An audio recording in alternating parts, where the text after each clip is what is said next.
Bayangkan sebuah kawasan yang selama puluhan tahun menjadi jantung energi dunia. Kini berdiri di ambang perang darat besar-besaran. Bersama saya Ari Lase, inilah Point of View Sindo News.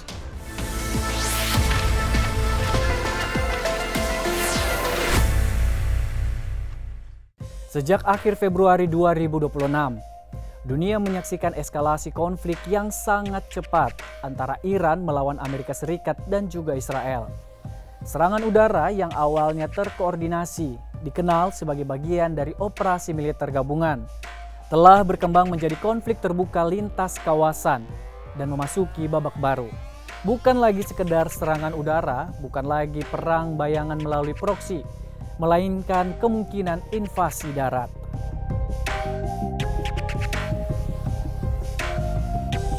Laporan terbaru menunjukkan sekitar 3.500 marinir Amerika telah dikerahkan ke Timur Tengah, lengkap dengan kapal induk amfibi dan perangkat tempur lengkap. Langkah ini bukan simbolik. Ini adalah sinyal bahwa Pentagon sedang mempertimbangkan operasi darat yang bisa berlangsung berminggu-minggu, bahkan berbulan-bulan. Di sisi lain, Iran tidak tinggal diam. Teheran menyatakan dengan tegas, setiap pasukan yang menginjakan kaki di tanah Iran akan menghadapi konsekuensi serius, bahkan kehancuran total. Lebih dari itu, laporan intelijen menyebutkan Iran telah memobilisasi hingga 1 juta personel tempur, termasuk pasukan reguler dan milisi. Artinya, jika invasi darat benar-benar terjadi, ini bukan operasi cepat. Ini bisa berubah menjadi perang darat terbesar di Timur Tengah sejak Irak 2003.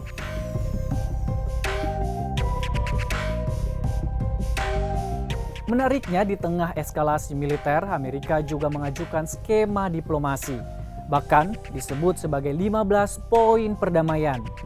Namun, Iran menilai langkah ini sebagai paradoks. Di depan publik, ajakan damai. Di belakang layar, persiapan invasi.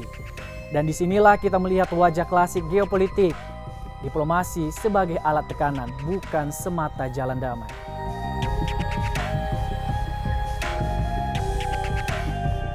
Dalam konteks lebih luas, konflik ini bukan hanya Iran versus Amerika dan juga Israel. Ada aktor lain di balik layar, Rusia misalnya. Secara terbuka mengecam serangan terhadap Iran dan memperingatkan potensi bencana global. Hubungan Iran-Rusia yang semakin erat, terutama sejak perang Ukraina, membuat konflik ini berpotensi menjadi proxy war global generasi terbaru. Di sisi lain, kelompok-kelompok sekutu Iran seperti Houthi juga mulai terlibat, menyerang jalur pelayaran dan target regional.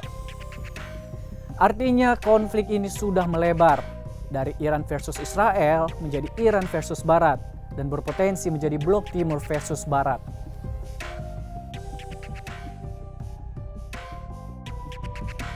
Satu titik krusial dalam konflik ini adalah Selat Hormuz. Sekitar 20% pasokan minyak dunia melewati jalur ini.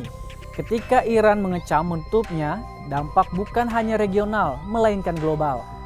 Harga minyak akan melonjak, inflasi meningkat, rantai pasok dunia terganggu, bahkan Eropa sudah merasakan lonjakan harga energi hingga puluhan persen akibat eskalasi ini. Dan jika invasi darat benar terjadi, kita tidak lagi bicara soal konflik regional, melainkan krisis global multidimensi.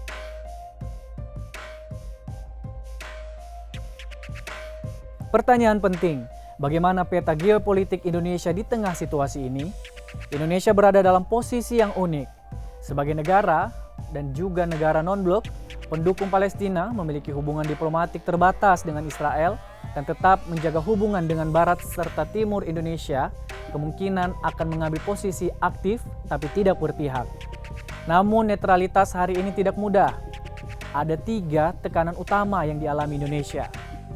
Yang pertama, tekanan ekonomi. Kenaikan harga minyak akan langsung berdampak pada APBN, subsidi energi, harga pangan, dan juga transportasi. Yang kedua, tekanan politik internasional. Indonesia bisa didorong untuk mengutuk agresi militer, mendukung resolusi PBB, atau bahkan terlibat dalam diplomasi mediasi. Dan yang ketiga, tekanan domestik. Opini publik Indonesia cenderung simpatik terhadap Iran dan Palestina, kritis terhadap Amerika dan Israel, ini bisa memengaruhi arah kebijakan luar negeri. Dalam jangka pendek, Indonesia kemungkinan akan mendorong diplomasi multilateral melalui ASEAN dan juga OKI, menghindari keterlibatan militer langsung, dan serta memperkuat ketahanan energi domestik namun jangka panjang. Konflik ini bisa mendorong Indonesia untuk lebih dekat ke blok Global South, memperkuat kerjasama dengan China dan negara BRICS, mengurangi ketergantungan pada energi impor.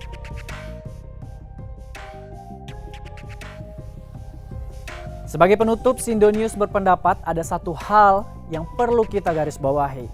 Perang ini bukan sekedar konflik militer.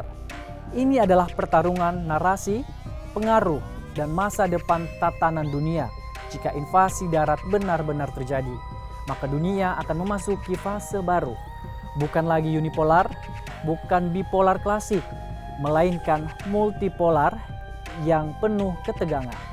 Dan bagi Indonesia, tantangan adalah bagaimana tetap menjaga kedaulatan sikap tanpa terjebak dalam pusaran konflik global. Karena pada akhirnya, dalam dunia yang semakin berhubung, perang di satu kawasan tidak pernah benar-benar jauh dari kita. Saya Ari Lase, terima kasih sudah mendengarkan.